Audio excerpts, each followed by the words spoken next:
So continuing with the bankruptcy theme, I wanted to talk about some other brands that have filed for bankruptcy in the last few years. One very notable one is American Apparel, especially since they've filed bankruptcy twice within the period of a little bit over a year. That's kind of crazy. Other brands include Pacific Sunwear, Cachet, Wet Seal, and Quicksilver.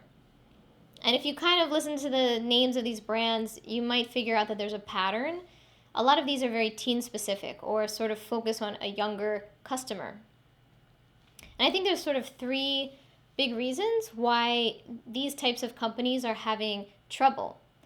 Number one is that trends are moving a lot quicker than they used to when I was a teenager. They're not as stagnant, and there's been a huge acceleration over the past 10 years of teen trends. The second thing is that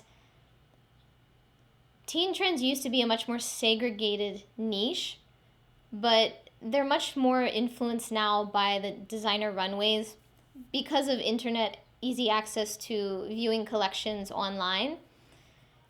Teen trends used to be very isolated from runway trends, but now with the rise of the internet and also access to cheap runway copies, any potential business for these outdated teen retailers has sort of been absorbed by companies like H&M, Zara, Forever 21, and other online niche brands.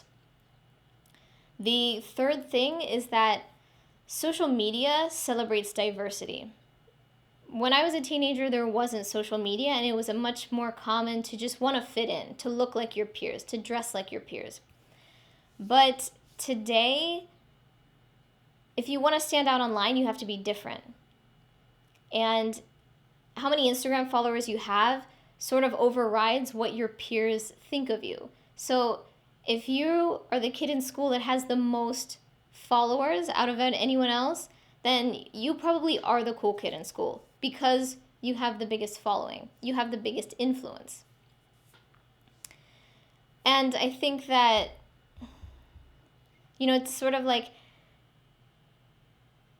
just like the value of sort of businesses, bloggers, and brands are sort of partly based off of the influence they have and how many followers they have, teenagers' acceptance among peers is also sort of based off of your influence, your online influence.